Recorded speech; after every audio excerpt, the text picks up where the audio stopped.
Ladies and gentlemen, please take your seats.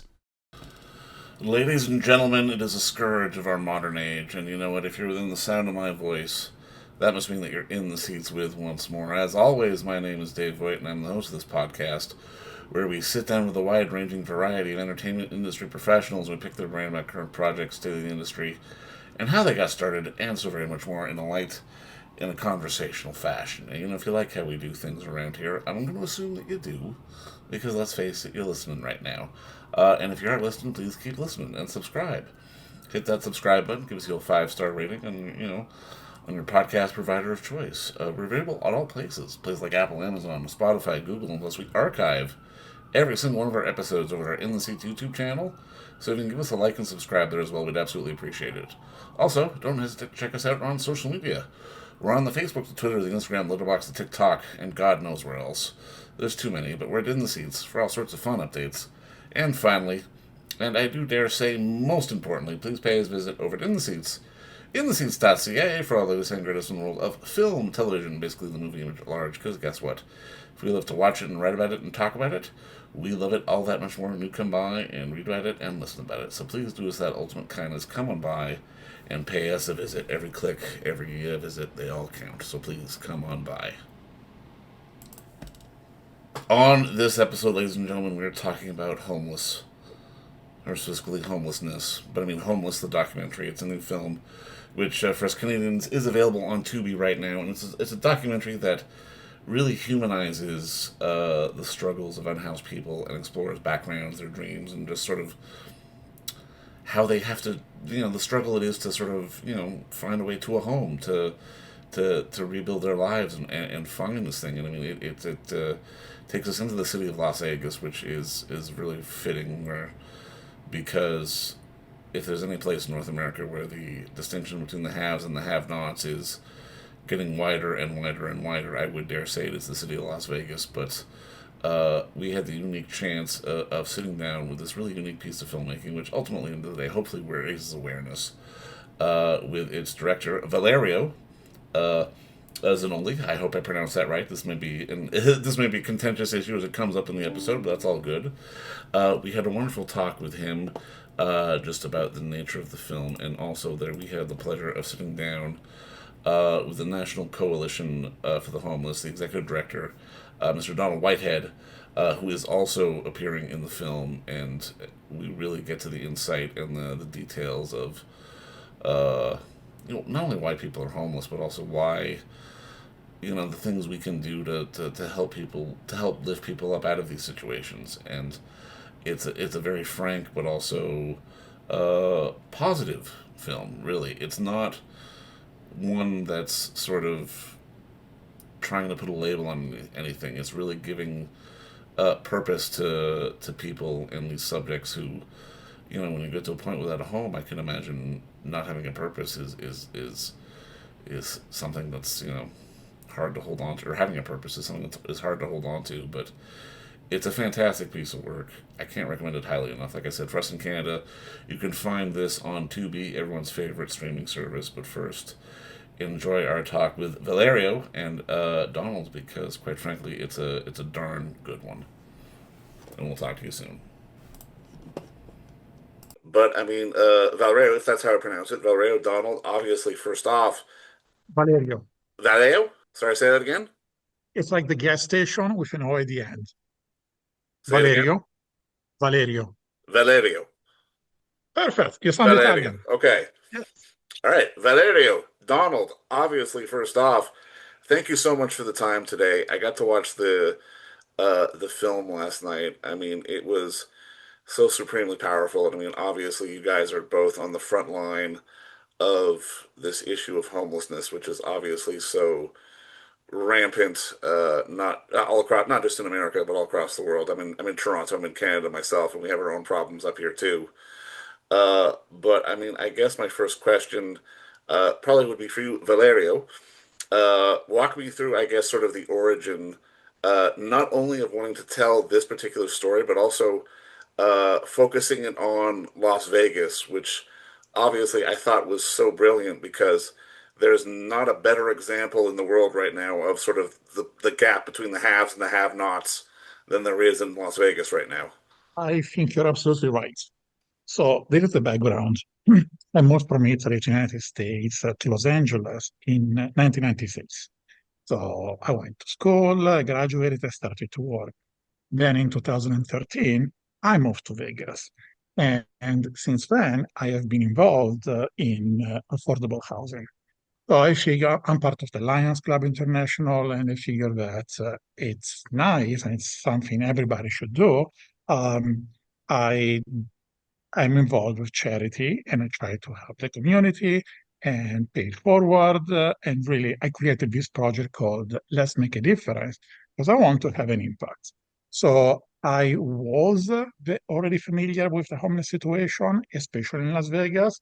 And after my latest movie, Not to Forget, they asked me, so what would you like to do now? And it felt spontaneous, natural to just document what I've been witnessing for years. And I decided to make my first documentary, which is this movie that we're talking about, the documentary Homeless. Perfect. Now, I mean, Donald, obviously, your track record speaks for itself. You have a long and sort of extensive career in just advocating for the homeless. But I mean, I think the thing that stood out to me the most as someone who's naive on the subject, it is so much more than housing or finding a meal or that kind of thing. It is this mental health epidemic of not having hope, which I'd never really seen push forward the way that this film does. Like how important, like how big of an issue is that really when it comes to homelessness? Because like the film says, people can get lost and then ultimately find their way back. This is about people who are lost who don't know the way back. Exactly. I think it's hope, and it's also having people willing to help people to get to the point where their dignity is restored. So the life of a homeless person is one that really erodes people's dignity. And when people get to that point in life, they absolutely need hope. They absolutely need people willing to help them make a difference. And it isn't just about mental health or substance abuse. There are so many different issues that make up this complex issue that we call homelessness. There's domestic violence and mental health and people who just don't have enough income to be able to afford housing. And all of those things lead to hopelessness. And somebody has to bring them back. When I talk about it in a way that is, it resembles being in a jar and watching the world around you, watching people go through the day-to-day life, being trapped in a jar and not being able to get out while you watch the world. And you need somebody to reach down into that jar and provide you the hope to get out. 100%. You're absolutely right. Valerio, can you talk a little bit about, I guess, finding your subjects for the film? I can imagine you wanted to tell everyone's story that you met, but obviously for timing and film purposes, you do have to sort of narrow things down. What made you decide on these particular subjects? We selected five different house people based on the characteristics of each one of them. So one person represents veterans. So you have an elderly veteran with his dog, and in the film, people actually care more about the dog than they care about the human being, which is Hmm. when I witnessed that on the streets of Las Vegas, I was like, wow. I mean, that was powerful. Another person, Armand, is just, let me say, an ordinary person. And I think it's the one that strikes you the most, or the audience in general. Definitely the people in the crew, because everybody was asking, why are you homeless? So this whole thing about hope, I would like to go back to your previous question. It's not the homeless. It's not a different category. It's not a different race or kind of people. It's Right. all us. It's all people.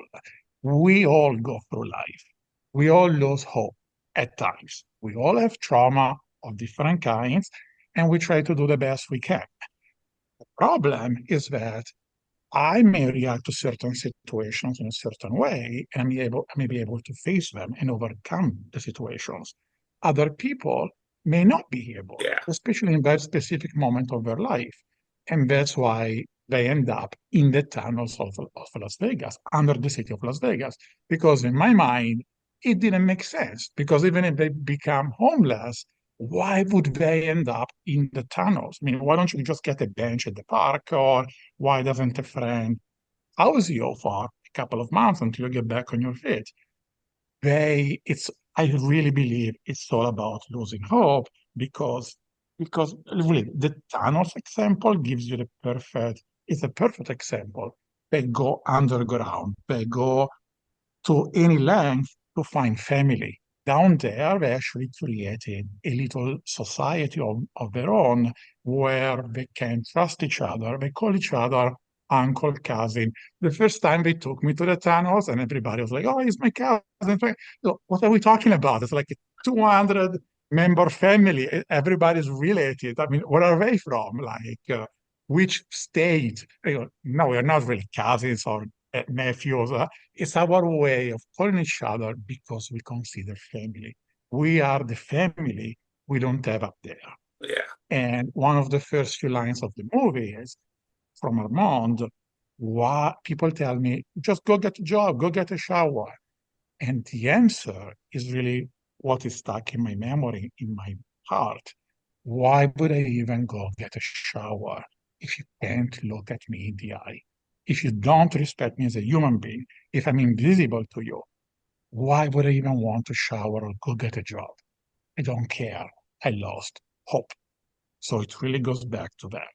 Plus, the lack of community, which I think is a great side issue, especially in the big cities and especially in the United States. Like in Europe, we live in, especially in the uh, all the small towns, there is this big extended sense of family, community. I mean, if any of my friends fell in the race, would have, if anybody had like some kind of economic problem or even personal problem, we would take care of that person.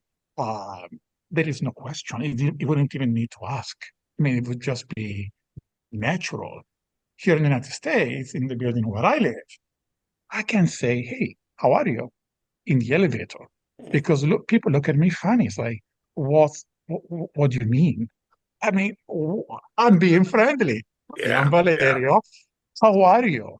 I don't think people are used to being asked, how are you anymore? And that's very sad. So this, we're all on our phones, we're all disconnected. And of course, we're not going to take care of each other because we don't really look at each other anymore. And homelessness is really taking this problem to an extreme. But it doesn't affect just people that you may find on the street. I think it affects all of us as a society. Oh, 100%. Yeah, I agree with that. I do. I really do.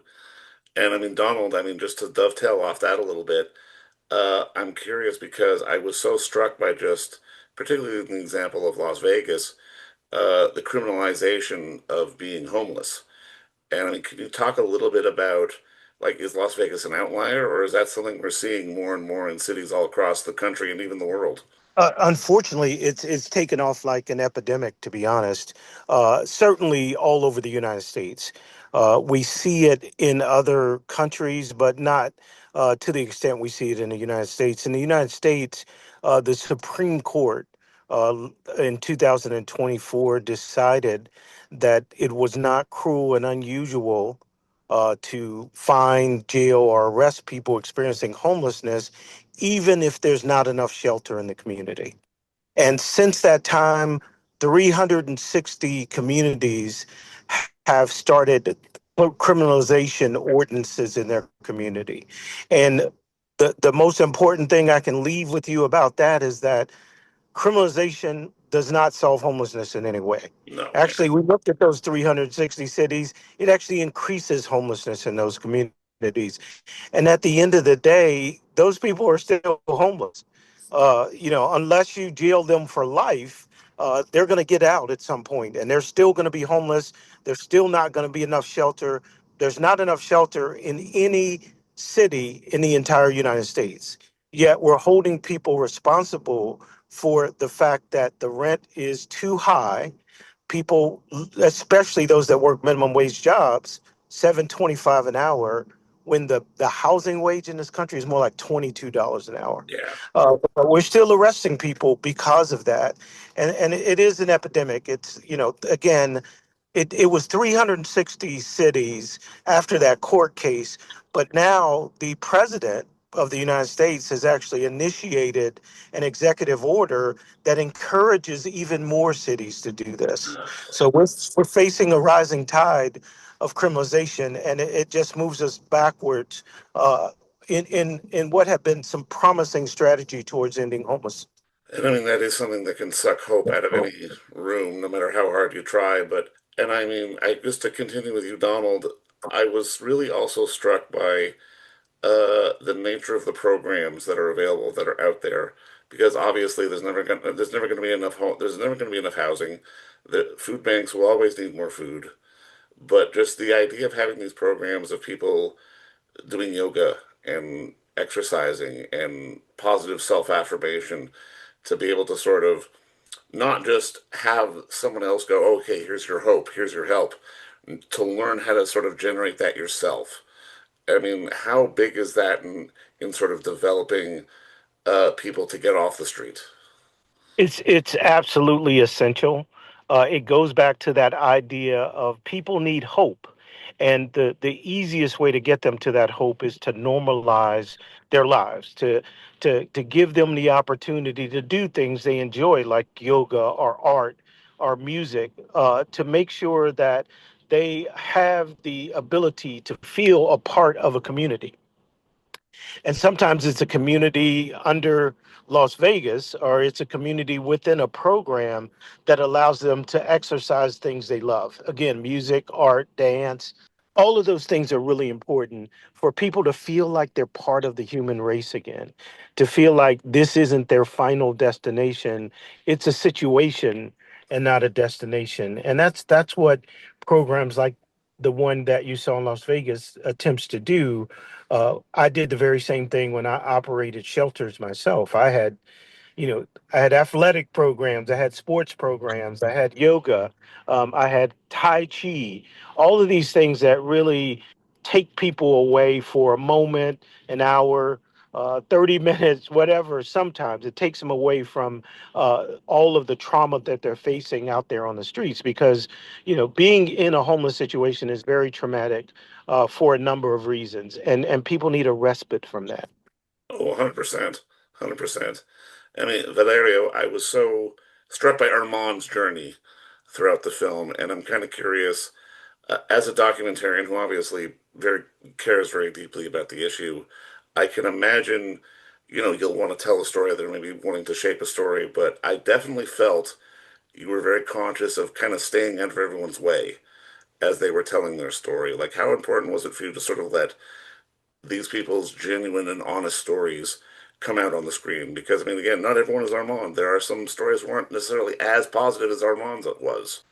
You're correct. I think the trick, and one thing I'm very good at, is listening. First, being available to listen. Secondly, actually listen. So if people don't stop to look at them as human beings or to say, hi, how are you? For sure, they don't know their story. So the best material out of the interviews came the moment I stopped asking questions. And I just let them talk. And they brought the conversation where they wanted. And it's kind of not so funny, but it's ironic that Marcos, for example, he came in as macho, as, oh, I'm not going to get emotional. And he ended up crying most of, he was the one who cried the most at the end because he was able to trust us, to trust me during the interview and the entire career. He felt comfortable enough to share his actual feelings. And he did that because he felt that I was there to listen. And that's what I do in the film. When they actually give their final interview, there is no music, there is no editing, it's just one camera. So the audience looking at them in front of them, listening. And and it's powerful because that's giving them back voice they deserve. They're no longer invisible. They are human beings. No, you're 100% right. And I mean, just to start putting a bow on this, I want both your perspectives on this, but Donald, we'll start with you. To Valerio's point, it does feel like as a society, no matter what country you're in across the world, we do try to sort of administrate this problem away, where in reality, it feels like the first step all of us should be taking is stopping and listening. From your perspective, like, why is it so hard for us to sort of collectively listen? So I think the problem is that there has been a narrative created by design in many cases that this is a moral issue. It's an issue about people's moral failures, that they somehow have made mistakes in life, which, as Valerio said, we all do, and that they are no longer redeemable, and they're outcast in our society. And that's because we don't take the time to listen. We don't get to hear the full story of the people you saw on Valerio's movie, and what a brilliant job he did of getting people to that point where they trust him enough to tell their story. And people are really afraid to open up because they think it'll be turned against them. But the narrative has been created that it's all their fault when the true culprit is we have systemic issues in this country that don't allow people to be their best selves. The lack of affordable housing, poverty wages. We haven't raised the minimum wage in decades. This is the longest period of homelessness in the history of this country. Every other time, there's been a robust federal response. Not this time.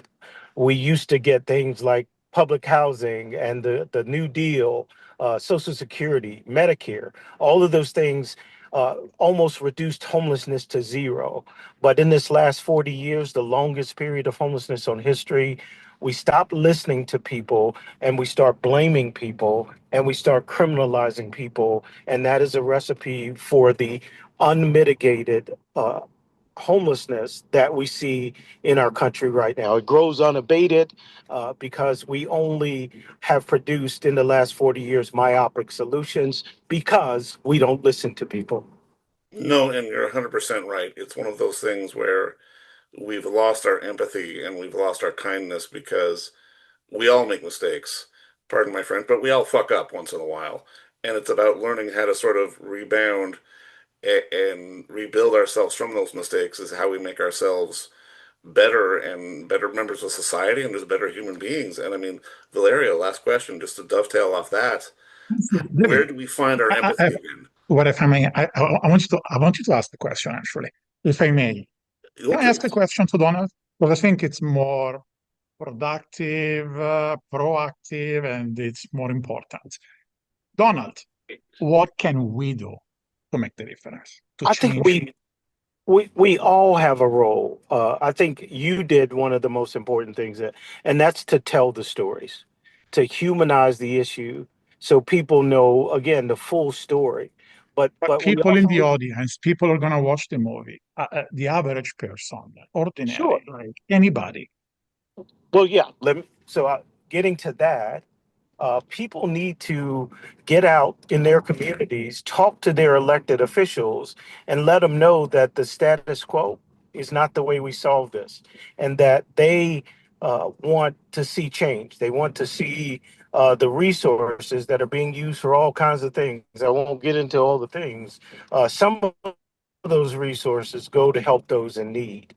So that's a first step. But also, people can do a lot of things on their own. They can volunteer at shelters. They can go to soup kitchens. They can help with tutoring children. They can help with people that are in shelters, tutoring them. So there's a variety of things that people can do. Anything that you have to offer, any skill that you have to offer, there's somebody out there that can use it. So be creative. Find where you fit in. Find your sphere of influence and utilize that to help another human being. Donald, that's absolutely fantastic. And I think a good note to end on because obviously we do live in a world that's a lot of crazy stuff going on right now, but more and more we need to be able to extend our hands to help each other to make the world a better place. And obviously, guys, both of you. Thank you for the work on the film. Thank you for the work that you're all both doing every day. And thank you for being here to speak about this and let other audiences and other people hear what's going on in the world. Thank you Thank you for so having much us. for having us. You're very welcome, guys. Have a great day. And don't forget to visit our friends over at Bay Street Video for all your DVD, Blu-ray rental, or purchasing needs this summer, as they are still open for curbside and some mailing delivery as well. Over at 1172 Bay Street, Toronto, Ontario, Canada, you can give them a call at 416-964-9088. That's 416-964-9088. Or send them an email at baystreetvideoto@gmail.com for any of your DVD and Blu-ray needs.